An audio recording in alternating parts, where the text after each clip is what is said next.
Oh, hello. Hi. Happy Friday. I'm finally live. Sorry, that caught me by surprise there. I can't yet tell whether anyone is watching. So as usual, oh, we've got 7 people watching. Hello. Do say hello. Don't be shy. Um, yeah, we'll wait a few more moments for more people to tune in as we are only 25 seconds in. Great. We're up to 27. Hi, Karen. It's lovely to be back. I haven't done one of these for a while, actually. I've missed you all. Very nice to be back. Give it a few more moments. Hi, Hilary. How are you? Up to 68. Oh, brilliant. Great. We've got a good number of people here, so we will dive straight in. Hello, Rita. Greetings from Cherry Hill, New Jersey. Hope the weather's better for you than it is for us over in the UK at the moment. Catherine Spitfire Wright. What a great name.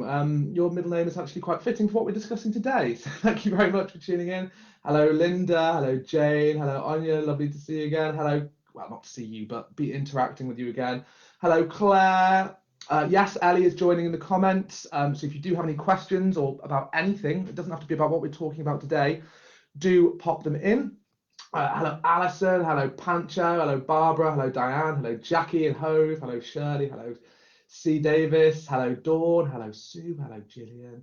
Hello, Rosie. Hi, Rosie. Hope you're well. Hello, Catherine. Hello, Anne in Lakeland, Florida. Oh, very exotic. Hello, Daphne from dull Somerset. Somerset is not dull. It's one of the loveliest counties in the UK. It's a dull day, though. I'll give you that. Ali at the Family History Society. Hello, Ali. Thank you for tuning in. Always great to see you. And thank you, Rita. Very kind of you. So we're 2 minutes in, so I'll drive straight. Right, what are we talking about today? Well, it's Findmypast Friday, which means we've got a load of new records, 15 million of them, in fact. Particularly useful if you're looking to learn more about this one is very much for American viewers, but will also be a benefit to some people in the UK as well. But these records are perfect for finding out more about your family's arrival in the United States and their origins. So we'll take a little bit look at the 15 million new passenger lists that we've added to the site as of today. Big old update. Massive thanks to the National Archives and Records Administration in America, where these fantastic records come from. So we'll have a little look at passenger lists, what they are, what they can reveal, why you should be exploring them, but also something we did last year, which was very interesting, which was taking a look at the records as a whole and what they reveal about the history of not only migration, but long-haul travel, specifically between Britain and Ireland. So we'll have a little look at that. But the other thing we will be talking about today is the Blitz. So Monday, 7th of September, is the 80th anniversary of the Blitz, which is, unarguably one of the most defining moments of the 20th century in terms of British history. I mean, I still think it plays a part in the kind of national consciousness. It's still with us today. And when I was looking at a lot of the history around the Blitz, how people coped, that amazing Blitz spirit of everyone pulling together and kind of working together for a common good.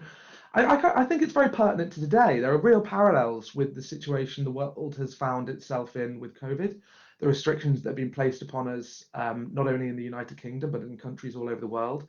So yeah, there's some really interesting comparisons there. So we'll have a look at the history of the Blitz, some amazing stories of heroism, self-sacrifice, as well as a few tips about learning more about the experiences of those who lived through them. I always think context is so important with family history. Following your ancestors through records is great at placing them in a specific date or location in time, but often doing the extra reading and learning what the situation was on the ground and the experiences they had can really help you visualize not only them but their lives and kind of put yourselves in their shoes a little bit. So that is what we're talking about today.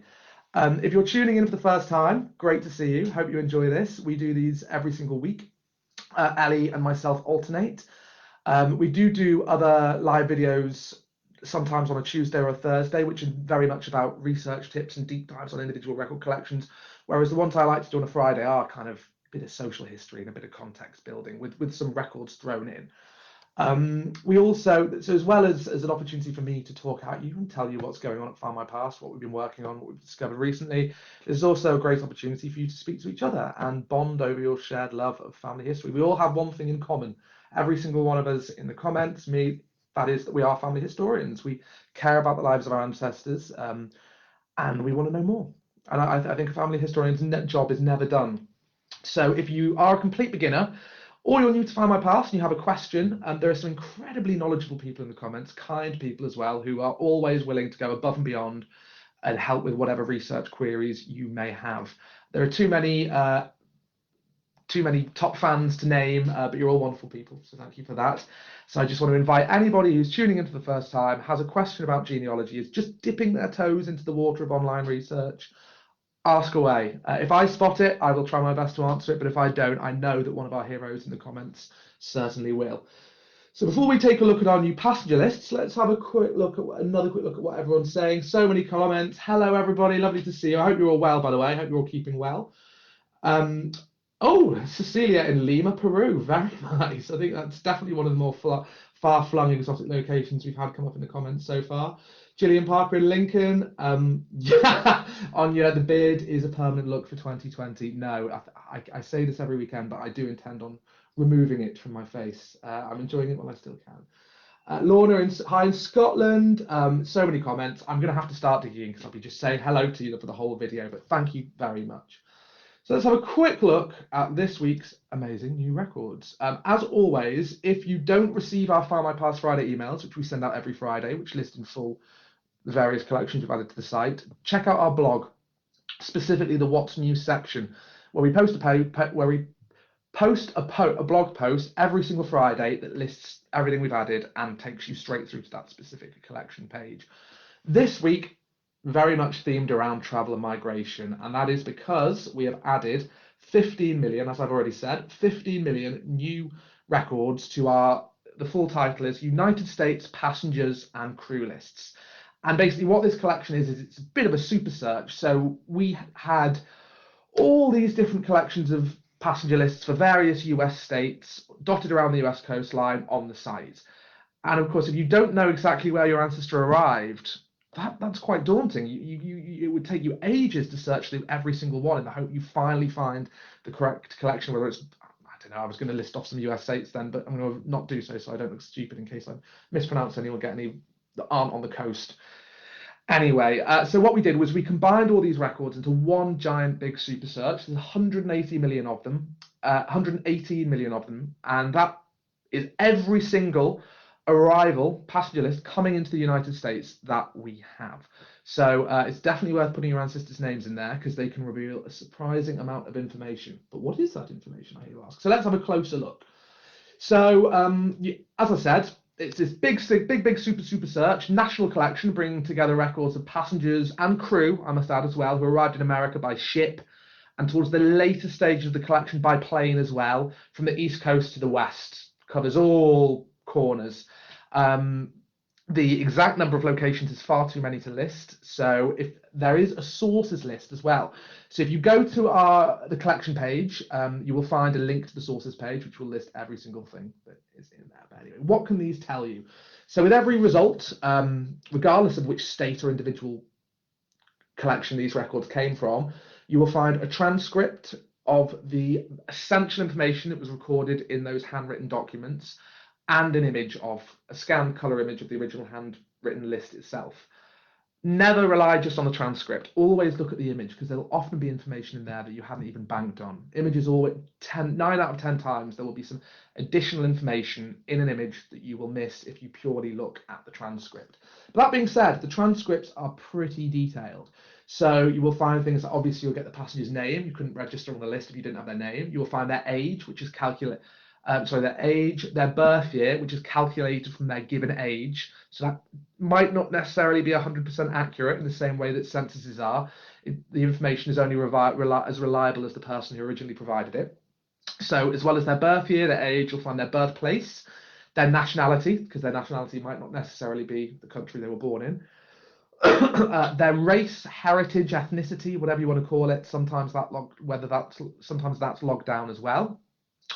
You will find their literacy, a note on their literacy, whether they're able to read or write. That'll be a simple yes or no. The year they arrived in the States, the ship they travelled on, the state or location they arrived in. Sometimes you will also find where they sailed from, and occasionally you will also find their occupation as well. So, as I said, you can find out a remarkable amount of detail. But once you do find, actually, before I start, some things that are important to remember when you're searching these collections, as I said, is that there can be errors in mistakes and spellings. So often it's quite useful using wildcards, where you use an asterisk to substitute some of the letters that you might not be so sure about in a search term. That can massively help. The other thing to bear in mind as well is that occupations, again, not always exactly accurate. People might have over-egged what they did in order to, I don't know, get into the country. Who knows? But again, it's as reliable as the information is reliable as the person who originally gave it. That's essentially what I'm trying to say in a very jumbled way. But the thing I was going to say was when you're researching your relatives in these records, do bear in mind that sometimes you will find whole families coming together at once, but normally what was a little bit more common is that one family member, normally a male, a son or the father, head of the household, you have it, would travel over first and get themselves established. And from there, then they would invite the rest of the family to come over and join them. Of course, that didn't always happen. There are many tales of men abandoning their families, arriving. I'm not laughing because it's not funny, but men abandoning their families, saying, "Don't worry, darling, I will send for you," traveling over to the United States, never to be seen again. But in most cases, the father or son or breadwinner would go over first, establish themselves, and then invite the rest of the family to come over and join them. So when you find your ancestors in these records, don't stop there. Depending on the year the record was taken, check out one of the United States censuses. You can find out, because where they landed will not necessarily be where they settled. Especially during the early years of immigration, people would head west over land. So they'd land in a port and then they'd be 4 or 5 states across in a couple of years. So check out census records, check out vital records, so births, marriages, and deaths. Once they arrived in the United States, it's very likely that they got married. If they were already married, birthed children there. And if they settled there for good, they almost certainly died there. So also check those resources as well. Don't forget those. But another one I wanted to draw your attention to is naturalization records. Naturalization records can provide you with, they can just take this so much further. If you make a discovery in passenger lists, naturalization petitions or whatever you want, there's a few different kinds of records, will really open the story up and reveal a lot more. We have loads of different collections. If you go to our A to Z of records search and type in just naturalization, you will see a load of different state-by-state collections covering various parts of the US. But the main one, we have our collection of United States naturalization petitions, which covers Connecticut, Massachusetts, New York, Pennsylvania, all places where large numbers of immigrants were settling. And these petitions can reveal all sorts. So as well as the things you get on the passenger lists, like birth dates, birth locations, ages when they arrived, you'll also find the lists of other relations, so spouses, children, parents, siblings. If the applicant was a child, you will find the number of their original petition, so you could go to the actual archives and dig it out yourself. But always look at the images, because with our naturalization petitions, some of the later ones will actually include a photograph of the applicant, which is an amazing discovery. Imagine that, you find that and you're able to come face to face with your first American ancestor, the first one who was brave enough to cross the Atlantic and start a new life in the new world. You may even see yourself in their face. Who knows? I also think that's definitely worth checking out. You might quick little bit more information on the naturalization process. If you're watching, going, what is naturalization? Naturalization is the process of becoming a naturalized citizen of the United States. I mean, they have it in all countries, but we're specifically talking about it in the US here. So generally speaking, the process took a minimum of around 5 years, and there'd be 2 steps involved. The first would involve filing a declaration of your intent to become a US citizen. This could be filed after living in the US for about 2 years. The second step would occur after an additional 3 years of living within the country, so that brings you up to the 5-year point, and that involves submitting your petition, which is what you will see in these records. Once the petition was approved, a certificate of citizenship would be issued, and your ancestor would then be a true American.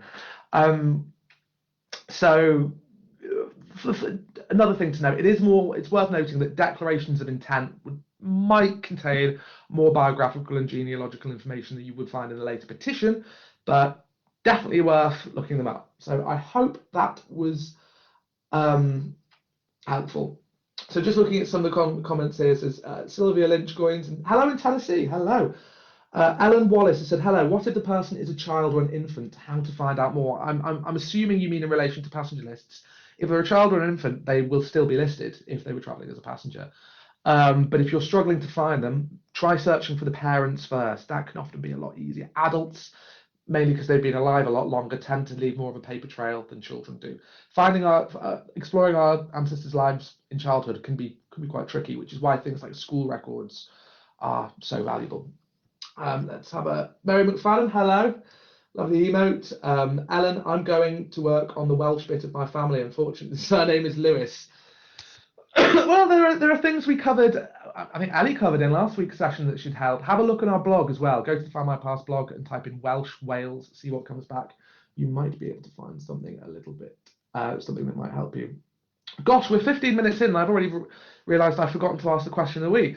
I should have said this in the first 5 minutes. So we do this every Friday just to get the ball rolling and encourage conversation and dialogue. But given that the 80th anniversary of the Blitz is on Monday, I thought it'd be quite fun for us to all share, if you have them, your own family stories or memories of life on the home front. Doesn't have to be in the UK either. To all those watching in the US, if your ancestors didn't fight in the Second World War, they still lived through it.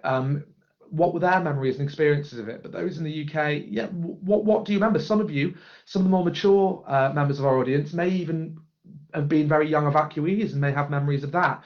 But yeah, let us know if your ancestors survived a bomb raid on their house, memories from decorating the Anderson shelter, working as an ARP warden, or in many of the other volunteer roles. The British population was mobilised incredibly quickly. So pretty much everybody did their bit in some small way. So tell us, I would love to hear about your family's experiences of civilian life during the years of the Second World War. That is this week's question of the week.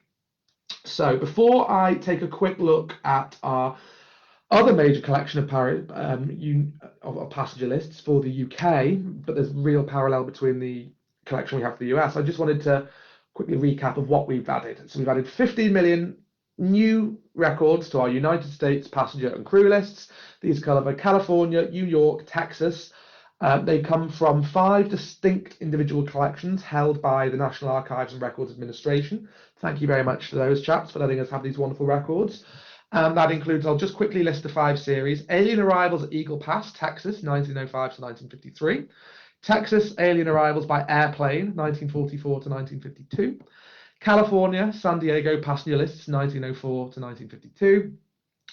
California, San Diego Airplane Arrivals, 1929 to 1954, and New York City Book Indexes to Passenger Lists, 1906 1942.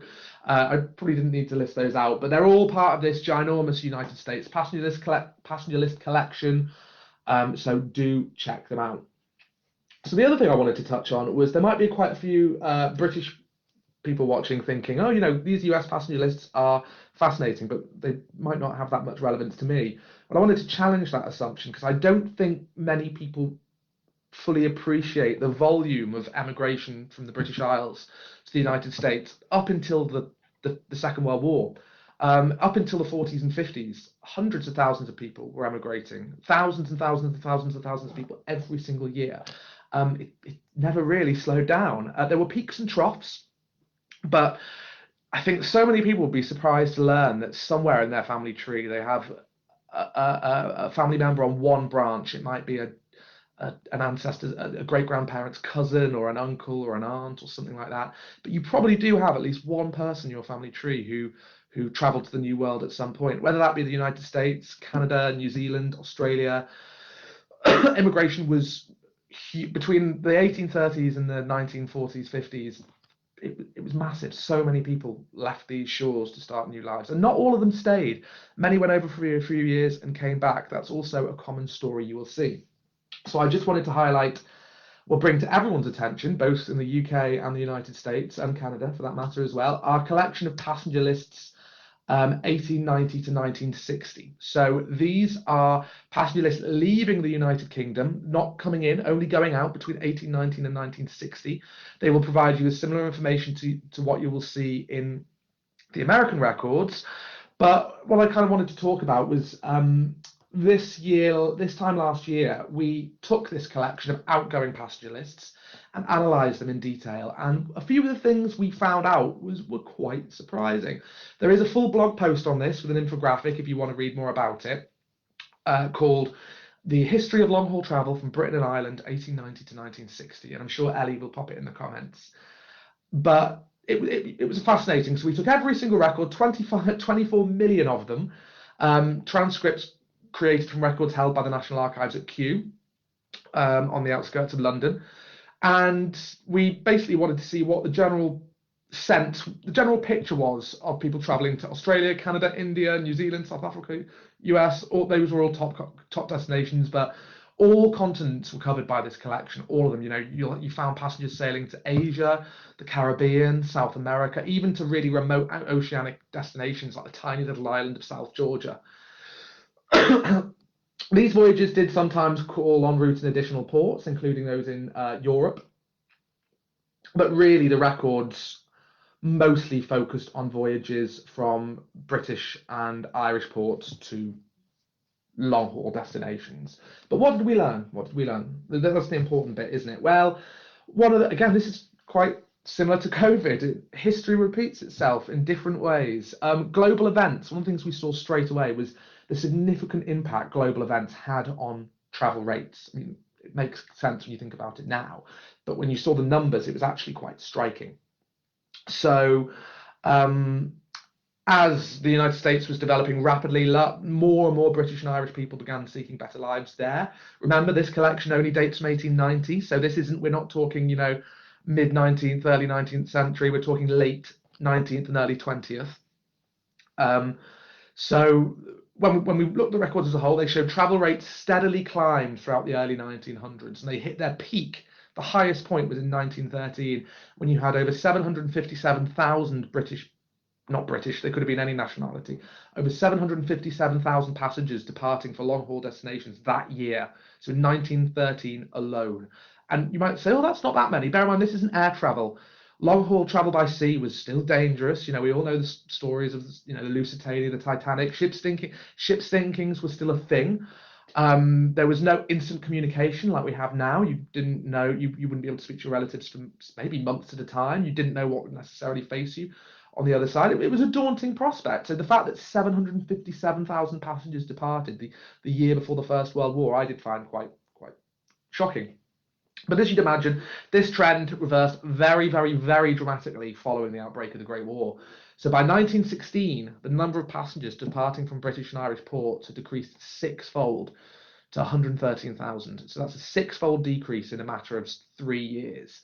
The following year, it dropped even further to around 45,000. By 1918, only 38,000 passengers were recorded leaving the British Isles for a destination outside of Europe.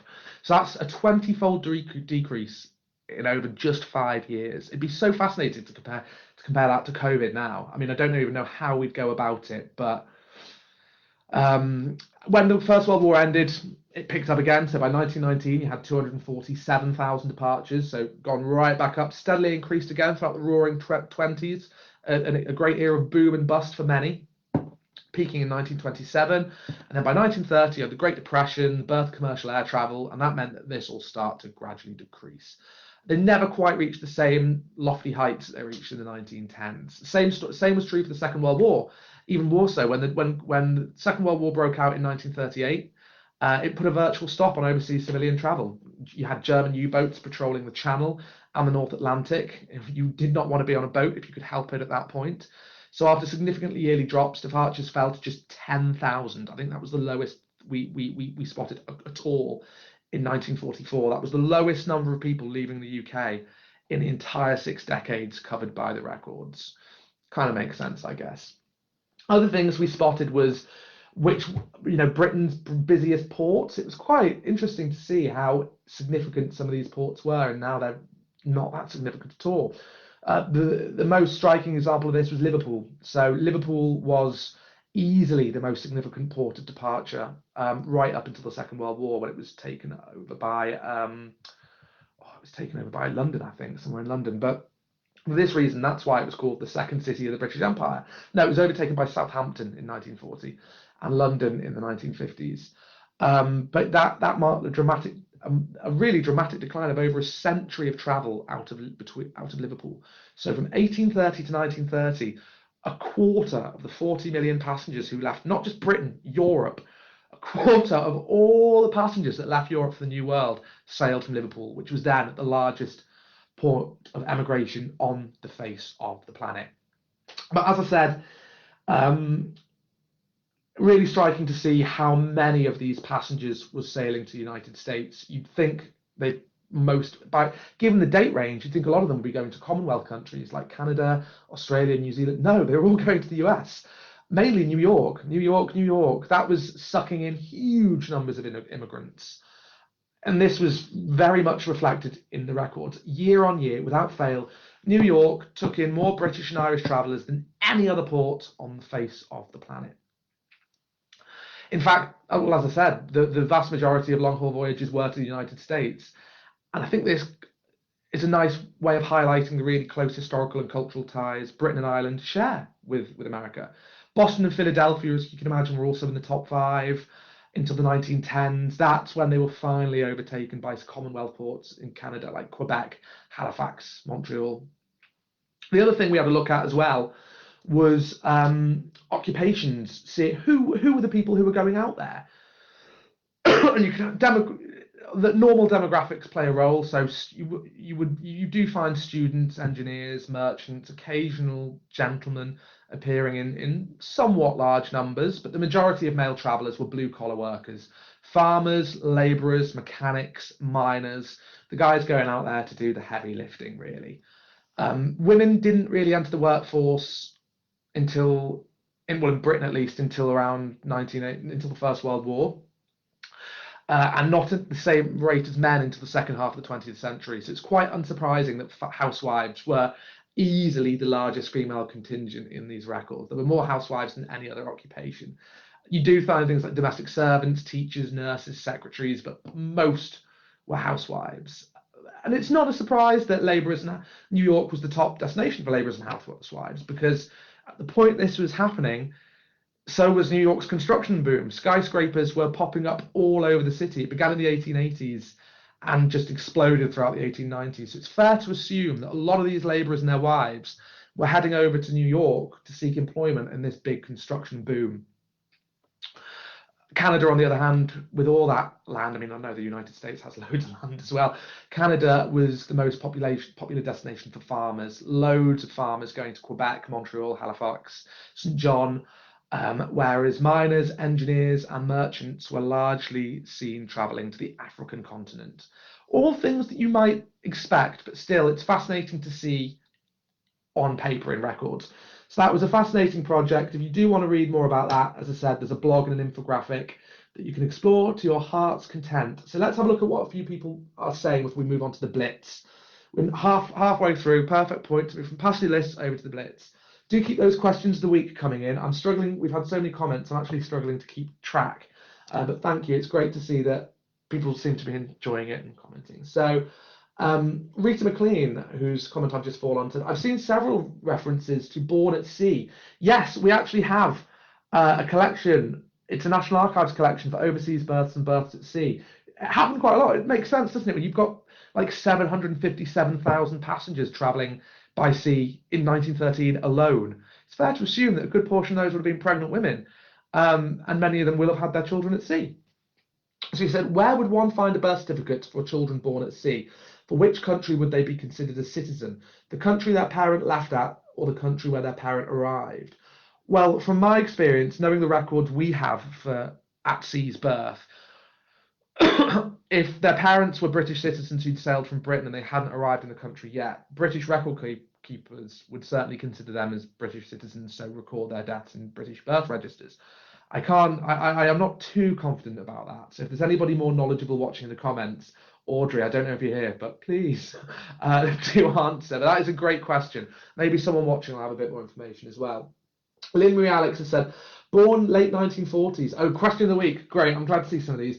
But we still had practice air raids. Wow. Was that I didn't realise they were going on so late. With lights out at night when I was a tiny girl. Father and our uncles all served in both Europe and Asia. Wow, so yeah, your family was very much lived the experience of the Second World War. Kim Billy Thompson, hey Kim, said, I have my paternal granddad's ARP helmet and gas mask. He was the local warden to where I now live. His brother was a special constable. Wow, that's brilliant.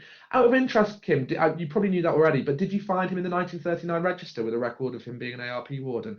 Quick quiz time for everybody watching. What does ARP warden stand for? No, no googling, no googling. I'll see if any answers come in. Can anyone guess? It's kind of ARP. What do you think? ARP warden. Well, I'll tell you. It was ARP, Air Raid Prevention. They are Air Raid Prevention Wardens.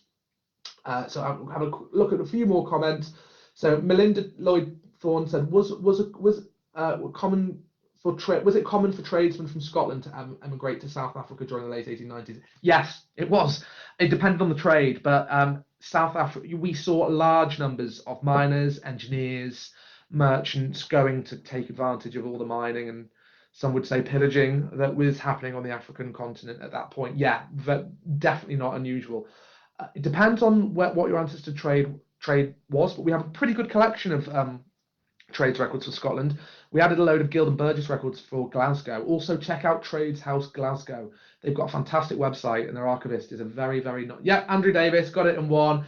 Jane McLean, close, not nearly there. Andrew Davis, you're right. It was Air Raid Prevention. I'm afraid I don't have a prize to offer you. You just have my respect. So, yeah, Patricia Clues, fantastic response. Boer War, gold mining, diamond mining. That was all happening in South Africa at the time. Ros Bull has said, we've got another memory of home front. I lived in southeast London as school was bombed.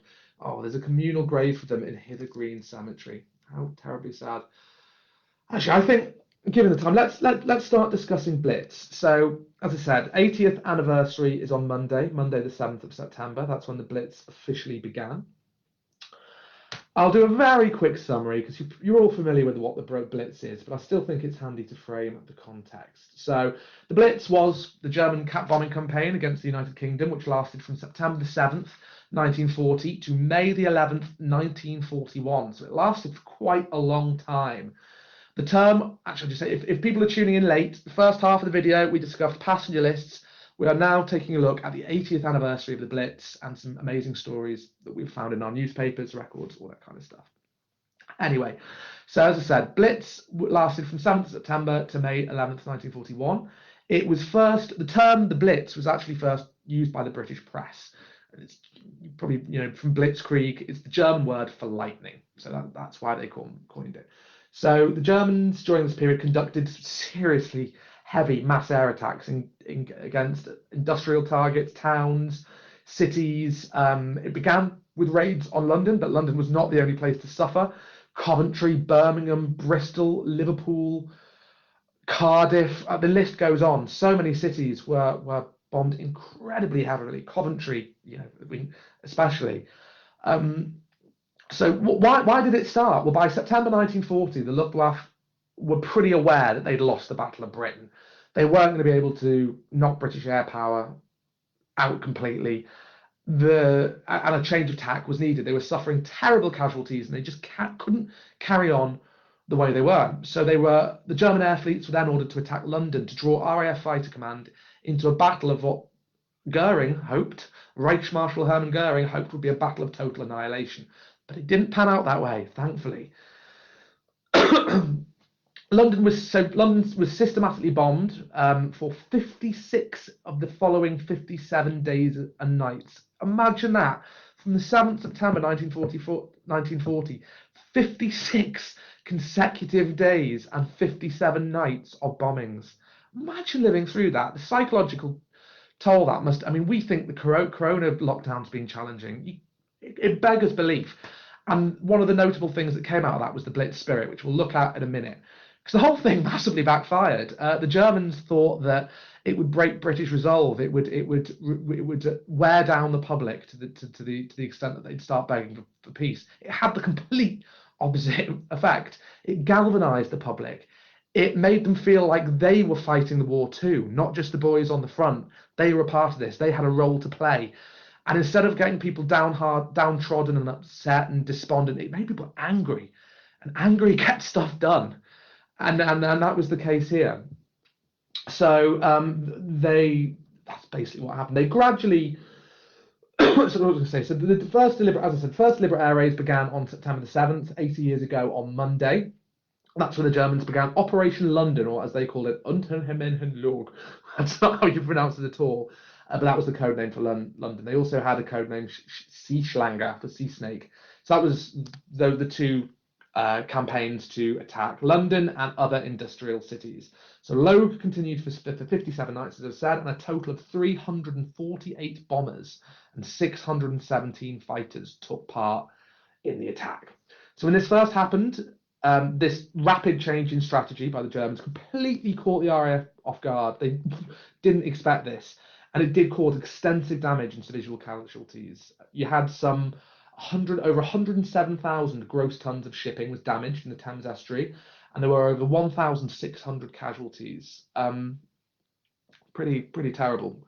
This was just in the initial attack as well. Of this total, around 400 of those 1,600 casualties sadly lost their life. And the fighting in the air was much more intense in daylight, because it wasn't just the bombers coming over. The RAF were going up there and combating it as well. So RAF Fighter Command lost 23 fighters on this first day, 6 pilots killed and another 7 wounded. And that was just on the first day, September the 7th. And that night, another 200, just when they thought it couldn't get any worse, this has caught them complete by surprise. What is this? 247 bombers from Luftwaffe 3, Air Fleet 3, attacked that night. So that's how it all started. But anyway, as I said, there are some parallels to the way the world and the country reacted to COVID with the way that Britain prepared for the Blitz. So I wanted to have a quick look at those because I do think social history is so interesting. So while I said it caught them by surprise, the government were aware that there was going to be heavy bombing raids. There would be a campaign of bombing civilian targets in Britain.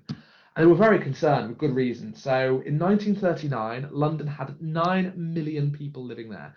I believe that figure was only exceeded relatively recently. There were more people living in London in 1939 than there were in the 1980s, which is quite staggering, really, I think.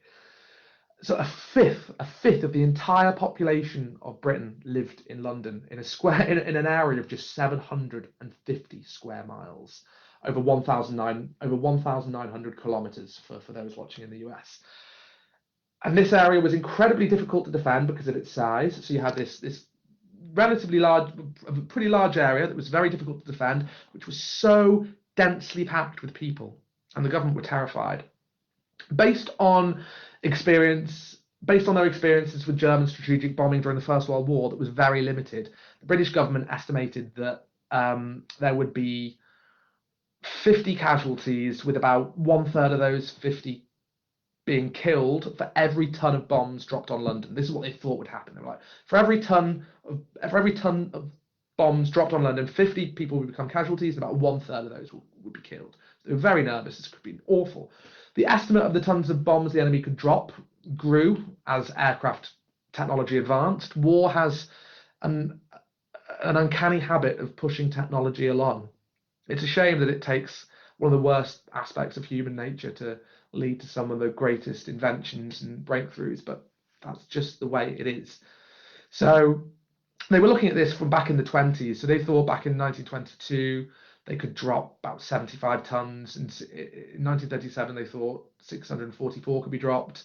And that year, the Committee on Imperial Defence estimated that an attack of 60 days, so very close to what actually happened, 57 days, would result in 600,000 dead and 1.2 million people wounded. Thankfully, they got that wrong.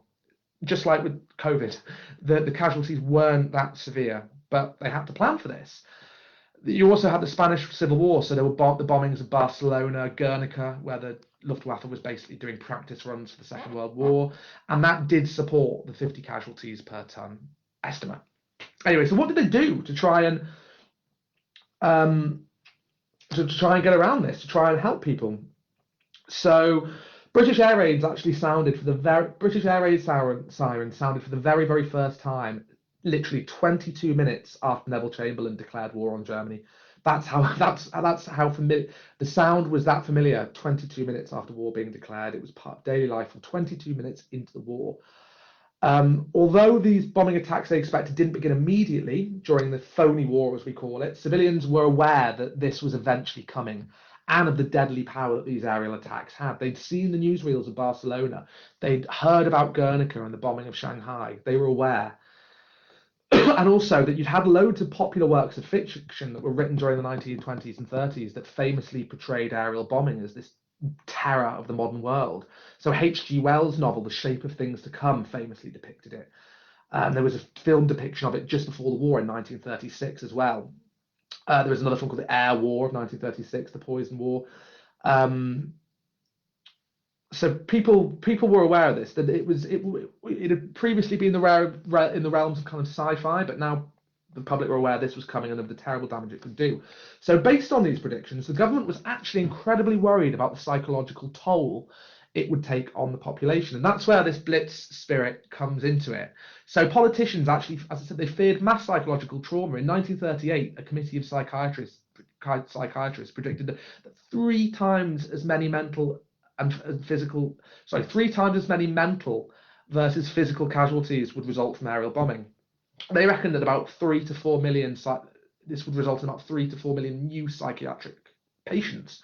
Winston Churchill discussed this in Parliament. He told them in 1934, "We must expect that under the pressure of continuous attack upon London, at least 3 or 4 million people would be driven out into the open country around the metropolis." And there was good reason for this. So during the Munich crisis earlier in the war, there'd been a mild panic that had led to about 150,000 people to flee to Wales. So this wasn't invented. But what actually happened? The complete opposite, really. So although the intensity of the bombing was not as great as the pre-war expectations, no psychiatric crisis occurred. It had the opposite effect. I mean, the greatest bombing of September 19 during the greatest bombings, which was during September 1940, one American witness wrote, which is quite a famous quote: "By every test and measure I'm able to apply, these people are staunch to the bone and won't quit. The British are stronger, in a better position than they were at its beginning." People referred to the raids as if they were weather, stating that the day was, I love this, stating that the day was very blitzy. I love that. How is it outside, Alf? Oh, very blitzy. You can imagine that, can't you? And psychoanalysts at the time commented on this. Anna Freud, a relative of the famous Sigmund Freud, another guy called Edward Glover, they highlighted this. They said London civilians did not suffer from the widespread shell shock which was seen in soldiers evacuated from Dunkirk. It just didn't happen. And they were completely correct. The special network of psychiatric clinics that had been opened to receive all these psychiatric casualties ended up having to close pretty early on, just a sheer lack of need. So while the stress of the war did result in some anxiety attacks, eating disorders, fatigue, breakdowns, sometimes sadly even miscarriages, society didn't collapse. One of the things I find amazing is the number of suicides, drunkenness and crime actually declined. London only recorded about 2 cases of bomb neurosis per week in the first 3 months of bombing. So there's something so interesting in that suicides, psychiatric admissions significantly decreased. And I think that's quite a lovely testament to the human spirit, and that I think it's something that maybe we lack in the modern world, that we I'm not saying I'm not grateful for these, but sometimes maybe life is too easy and we don't feel the need to pull together to face adversity, which I think I'm getting really abstract here, but I think in terms of our evolution, that's what we evolved to do. When we were living as hunters and gatherers, if you were starving, you'd all work together to make sure the tribe survived. And I think that's what happened during the Blitz. Same thing happened in New York after 9/11. After 9/11, crime fell massively, and that's because everyone was a New Yorker. They felt like a New Yorker. Just like with the Blitz, they were Londoners together, and they were going to pull together and do their bit and make sure it came right. I mean, the Blitz Spirit's just a lovely, I love it. I mean, cheerful crowds would visit bomb sites, and they'd be so large they'd actually interfere with rescue workers, going, "Go on, mate." Pub visits increased in number. Beer was never actually rationed. I mean, 13,000 people still attended the cricket at Lord's. People just didn't give up. People would sometimes leave shelters when told. Sorry. People would leave shelters when told instead of refusing to leave. That was one of the things the government were officially worried about building underground shelters. They didn't want to because they thought people would be so paralyzed with fear. They moved down there, refused to leave, and nothing would get done because they weren't going to the factories. They weren't doing all this. It was the complete opposite. People went overnight and left. You know, some people even told government surveyors that they enjoyed air raids if they occurred occasionally, perhaps once a week, because there was this lovely communal. You know, if you look in the Findmypast photo collection, type in air raid, you'll see scenes of people dancing, having parties in the air raid. It's just lovely. Something that I think is important to remember today, given the circumstances we currently find ourselves in. So, as I said at the start, it had the opposite effect to what Hitler and the Nazi Germany intended. Instead of breaking down morale, it galvanized it, and it firmed resolve for the fight ahead. Surveys were actually taken, and so surveys taken after the heavy bombing raids and the defeat in Norway and France and the threat of invasion, overall morale remained remarkably high. Like one poll found that only 3% of Britons expected to even lose the war. And in May 1940, another survey found that Churchill had an 88% approval rating. But yeah, I always get quite emotional thinking about it. Neil, you can't talk about civilian mobilization without talking about. So you can't talk about Blitz Spirit without talking about civilian mobilization. I don't think there's probably ever been a better example of it in British history of people acting not in their own interest but for the greater good. Civilians played an enormous role in protecting their cities. Many civilians who are unwilling or unable to join the military joined the Home Guard, the Air Raid Precaution Services, ARPs, the Auxiliary Fire Services, who faced incredible danger on a nightly basis, battling blazes that you can't even imagine, and other civilian organisations. So the AFS had about 138,000 personnel by July 1939. So that's July 1939. You really get this sense of everybody being so eager to do their bit and get involved. I mean, only 1 year earlier, there had only been 6,600 full-time and about 13,000 part-time firemen in the entire country. But by 1939, you had 138,000 of them. And it was a dangerous job. It took bravery to volunteer to do that. Before the war, you had civilians being issued with their gas masks and respirators, and in spite of being something to instill fear, people decorated them. People would draw, cartoon faces on the ones for their kids to help them keep their morale up. And you had not just ARP wardens, firemen, or the women's voluntary services. Boy Scouts played a huge role. The Scout Association guided fire engines where they were most needed and became known as the Blitz Scouts. Bear in mind, these were kids going out and braving danger. In fact, there was a story I saw in the British newspaper archive about a guy called Tommy Tubbs, the 15-year-old Blitz hero. They called him the pint-sized Blitz boy. He rode his bicycle through an intense bombardment to deliver important messages and help people get rescued. 15-year-old kid, amazing. What have I done? Do you know what I mean?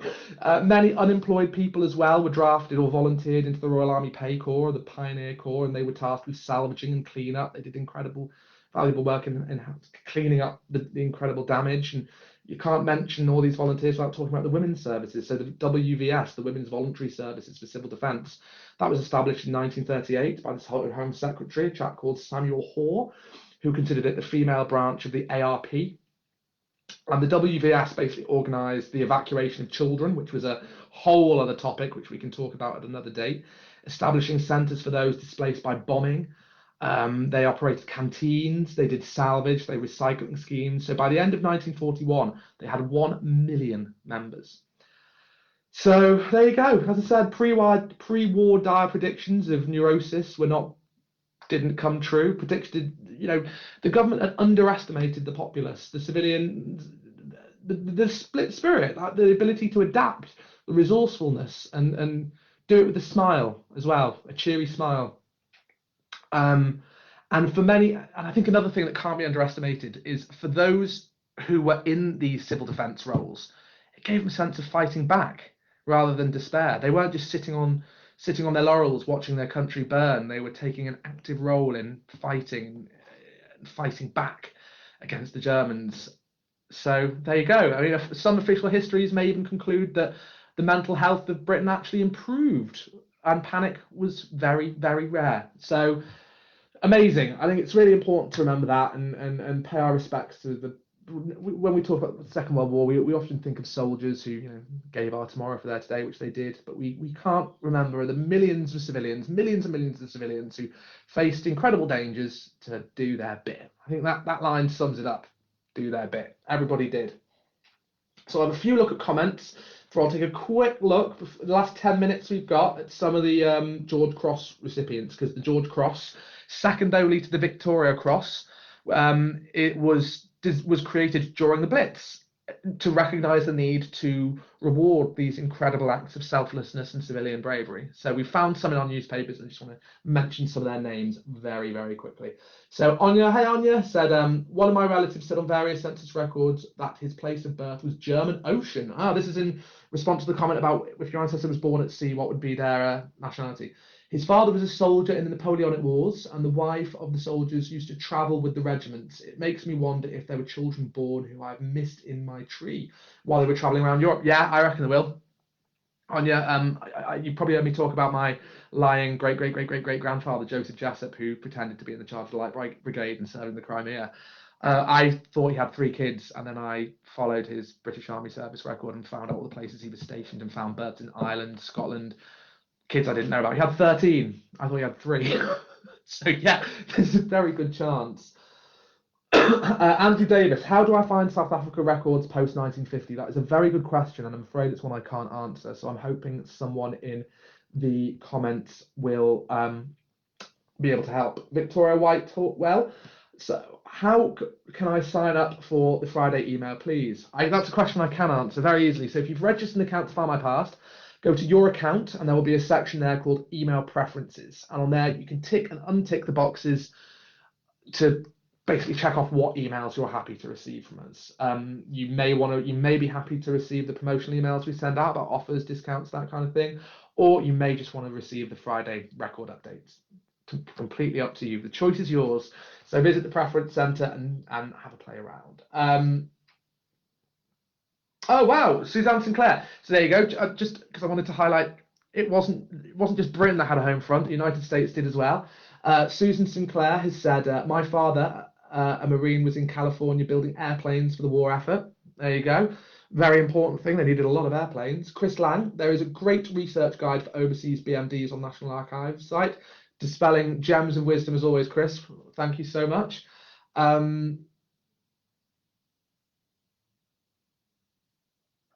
Let's have another look. Kimberly said, Kimberly Thompson, Grandad was listed as a warehouse manager in the 1939 register. His brother was the same too, but with the added note of special constable. They were working for the spinster cousins who'd been looking after their grandfather's printing business. Victoria Whitewell said, my nan was from Bethnal Green. Ooh, East London. That had it rough. Bethnal Green was not a good place to live during the Blitz. And when we went to the Museum of London years ago, when I was a child, I remember she said that she from around the area, most of the area didn't exist anymore. Yeah, very sad. Remember her taking me to a toy museum too. Actually, Victoria, you've just reminded me of something. So if you're watching, how do I learn more about my ancestors' experiences during the Blitz? Very simple answer, 1939 register. Why? Because it will tell you where they were living during the Blitz, and you can use that to correspond to bomb maps and find out whether your ancestors lived in an area that was under heavy bombardment. As Victoria's highlighted as well, entire streets, entire communities vanished overnight. And one of the other things you can do in 1939 is a map search. So with 1939 register, when you look at transcripts, as well as the essential information, you will find 3 maps. An Ordnance Survey map taken in 1888, an Ordnance Survey map taken in 1939, I believe, and then one taken in the present day. And comparing the map in 1939 to ones taken not that long after are very interesting, because you will see literally entire streets, particularly around Bethnal Green, Elephant and Castle, East London, Hackney, places like that, gone.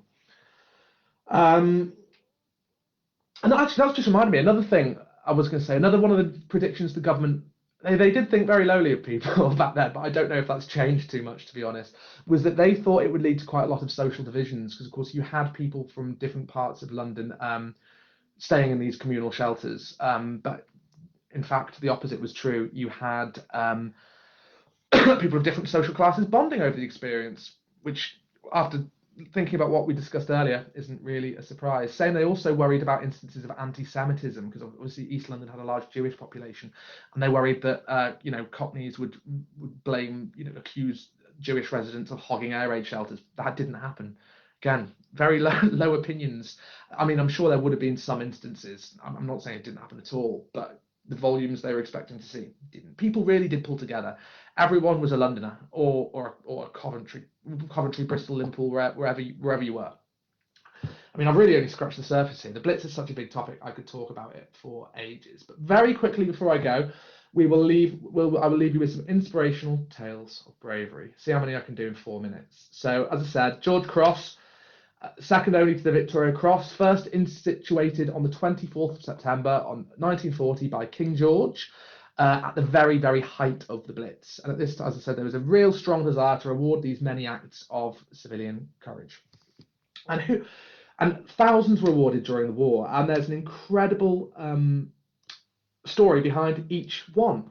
So newspapers, actually, that's just remind me, as well as the 1939 register, which will tell you where your ancestor was living during the Blitz, you will also find a note to see whether they were a fireman, an ARP warden during the part of the WVS. 1939 register is a perfect way of finding out whether your ancestors did any volunteer work during the war. But another great way is newspapers, because of course all this incredible work being done by civilians was an incredible source of propaganda, and they were written about constantly. So if your ancestor was an air raid warden, a fireman in the WVS, a nurse, ran a canteen, look them up, see what you find, and even if you don't find them, you will find out what was going on in their area and the kind of things they would have been seeing. So always check newspapers, particularly when it comes to George Cross recipients, because every single one is in there, in most cases with a picture. So I don't know if Ellie's still watching, but Ellie, would you be able to pop that link to the newspaper page I sent you earlier in the comments? Because that has photos of some of the people I'm going to describe. So I'm going to try my best to do this very, very, very quickly.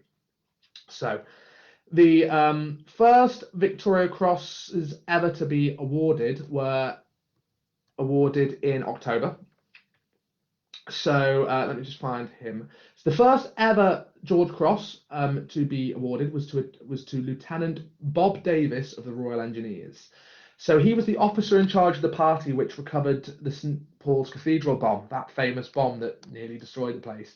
So the official notification regarding Lieutenant Davis's award states that so conscious was the officer of the imminent danger to the cathedral that, regardless of personal risk, he spared neither himself nor his men in their efforts to locate the bomb. There's a picture of Bob on that link. After an unremitting effort during which, this is an extract taken from the newspaper, so it says, after an unremitting effort during which all ranks knew that an explosion might occur at any moment, the bomb was successfully extricated. In order to shield his men from further danger, this is where Lieutenant Bob Davis really sets himself apart. In order to shield his men from further danger, Lieutenant Davis himself drove the vehicle and refused any help and thus removed the bomb, and personally carried out its disposal. Brave guy, didn't want the men under him getting hurt. What's that famous quote? Greater love have no man than those who give his life for his friends, or something. I don't know. But he survived anyway. But still, an amazing act of bravery. The other early ones awarded was, there was another one awarded to Sapper George Cameron Wiley, a Scotsman of the Royal Engineers. He was another member of the bomb disposal section engaged in the recovery of the bomb, and it says in the newspaper here, it fell to his lot to do the actual discovery and removal of the bomb. Sapper Willie's untiring energy, courage, and disregard of danger were an outstanding example to all his comrades. And then the third one awarded was to a chap called Thomas Hopper Alderson, a part-time worker who was the detachment leader of a rescue party in Birdlington. So he was given his award for sustained gallantry, enterprise, and devotion to duty during enemy air raids. A pair of semi-detached houses at Birdlington were totally demolished in a recent air raid. One woman was trapped alive. Alderson tunnelled under unsafe wreckage and rescued the trapped person without further injury to her. But that wasn't all he did. So some days later, Two five-story buildings were totally demolished and the debris penetrated into a cellar in which 11 people were trapped. 6 persons in one cellar, which had completely given way, were buried under debris. Anderson partly affected entrance to this cellar by tunnelling 13 to 14 feet under the main heap of wreckage, and for 3.5 hours he worked unceasingly in an exceedingly cramped condition. Although considerably bruised, he succeeded in releasing all trapped persons without further injury to themselves. The wreckage was unsafe, and further falls were anticipated. Coal gas leaks were of a serious nature, and there was a danger of flooding from fractured pipes. I mean, these are just individual examples. There are so many of them. I mean, loads of civilians. Another one, Patrick King, who is an ARP warden at Seaton de Laval. So during an air raid, Warden King was in his shelter when he heard a bomb explode, and instead of staying inside safe, he ran outside with no regard to his own safety towards the place where it had fallen, and found 2 semi-detached houses had practically collapsed. One of these was empty, but the other, there was a blind lady, a neighbour he knew, who'd sheltered under the stairs, was trapped under a very dangerous amount of rubble. So King managed to get through the front door and ascertained by shouting that the blind woman, Miss Hannah Winson, was alive but severely buried under the debris. He borrowed a fireman's axe from 2 firemen who were on the spot and pulled some of the debris out of the way with it. Some of the roof timbers were obstructing him, so he went for a saw with which he sawed off the legs and used them as supports to prevent further debris falling as he progressed. He had to struggle for a considerable time through the debris, meanwhile encouraging Miss Wilson and telling her what to do. He managed with considerable difficulty to reach her and to clear the debris off her body and eventually bring her out into the open. The house was in imminent danger of collapse, and King showed great courage and presence of mind. There you go. So if you need some inspiration for the weekend, have a look in our newspaper collection, search George Cross during 1940 and 1941, and you will find countless instances of these incredible selfless acts of death-defying bravery. Normally find a picture with them as well. If your ancestor won an award, we would love to hear from you, so please do let us know. But yeah, it wasn't just men. There were loads of women in there as well. Miss Dorothy Clark and Miss Jane Bessie Hepburn, ambulance assistants who showed courage of the highest order and devotion to duty while rescuing a man badly injured in an explosion. I mean, some of them are crazy. There was these 3 chaps. These weren't wardens. These were civilian workers who worked for Shell and BP Oil, and the Kingston upon Hull big oil refinery was hit and it was blazing, and these 3 chaps stood on top of the boiling oil tank which was on fire. They stood on top of it. It could have exploded at literally any moment, and they put the fire out. The caretaker, it just beggars belief, doesn't it? But I think I'm going to have to leave it there because we've been going for more than an hour, and I can see that people are starting to drop off. But thank you for sticking with me. I hope you all enjoyed it. I'll be back again in the near distant future. I'm not quite sure what to talk about yesterday, but the Blitz anniversary is going on until May next year, so this is a topic we will probably revisit. I'll have a quick look at questions. So Heather Cooper, where can I find out about an extra entry on a person's details on the 1939 register? AXA and a date. Oh, Google is your friend. AXA isn't auxiliary something. That'll be auxiliary something. I'm not quite sure. Have a Google. Sorry, I couldn't be more help there. Anya said, I think. Yeah, Anya's saying, I think perfect. Beirut explosion. The way people are coming together, desperately trying to. Yeah, history repeats. There's a lot of negative stuff in the paper, in the news, and the world often seems like a very dark and horrible place, but sometimes it's important to remember that the vast majority of people are inherently good and want to help others, and will do so even at great risk to themselves. You hear about it every day, but it doesn't make headlines quite like all the terrible stuff that's going on. So if anything, I hope this has been a bit of a comfort. There are amazing people out there doing amazing things to this day. They're all around us. We just need to remember they're there. You might even be one yourself. Angie Hill said, my father was an ARP warden. Both he and my mum did regular firewatch duties in Cheltenham, Gloucestershire. He told me that he was on his way one day and a German bomber flew low over the lane and shot rounds hitting the road and anything in sight. He miraculously escaped injury. It was said that the bomber was on its way back from a raid on Gloucester docks. Gloucester got bombed pretty badly as well. Angie saying also, both my parents could see the glow from Coventry. The Coventry raids, awful, terrible. So look, thank you, Susan. Glad you enjoyed it. Mark Shrimpton, my grandfather had a similar experience. He was visiting my dad, who was an evacuee, and an ME 109 strafed the town, and they were in, and he ran and grabbed the baby's pram, and young mum pulled him to the ground. And he caught some shout on the leg. So strange to us nowadays, living in Britain now, to think that that was happening in our streets 80 years ago. Aren't we lucky? Aren't we lucky that we live in relatively peaceful times? Angela found out the true occupations of my parents in 1939. Great to hear. Julie Stansfield, and that this is a common one as well. My parents and my ex-in-laws never really liked to talk about their experiences. They would have been little children and lived in the Paddington area of London. I don't blame them. It must have been quite traumatic, especially if you're a small child. I mean, the Blitz Spirit was a thing, but this was still an incredibly difficult and traumatic period to live through. Victoria Whitewell, my nan moved out just before she married to Barking. She said she hated it because she considered it to be the countryside. She liked being near the city where it was all happening. Are there any ARP records? Rachel Kane. I'm not sure. It could be that, like, I must admit, off the top of my head, I can't answer. It could be like the service records for the Second World War. They could still be held by the Ministry of Defence. I don't believe we have any. My general advice is, if your ancestor was an ARP warden, if you suspect it, check the 1939 register. That probably is your best bet, really. Yeah, and as Ellie said, there may be on the National Archives. Check out their Discovery site. Always worth a look. Thank you to everybody. Brilliant. Thank you. Oh yes, on your skipping over to the Irish Family History Centre to watch Fiona's video on researching Irish family history. If any of you have an hour free, I recommend it. Fiona's blooming amazing, and what she doesn't know about Irish genealogy isn't really worth knowing, so check that out. Rachel Kane, again, ARP wardens, I'd see National Archives. Maybe, great one, Georgia Draper, maybe records in the local archives where he was on patrol. Local archives, National Archives, those will be your best bet. Ellen, amazingly brave souls, totally agree.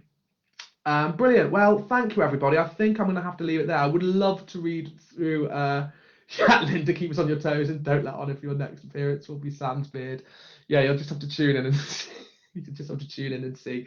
But I'm gonna have to leave it at that now, because I would love to. I could spend the rest of the chatting through your comments, but I've loved seeing them. I will have a thorough read through afterwards. Oh, Janet, thank you. Janet's checked. No ARP personnel records according to the TNA site. Actually, I do remember hearing that they weren't kept, which is a real travesty. So if your ancestor was an ARP warden, have a look in the newspapers. Just check. You might find an article. Could only be small, but it might give you a clue to something they've done. Right, I'm going to leave you. Have wonderful, wonderful weekends. Thanks so much to everybody who's tuned in. Stuck with me, because this has been a long one. And thank you for commenting. And I will see you all very, very soon. Stay safe, stay researching, and stay in touch. Have great weekends. Bye now.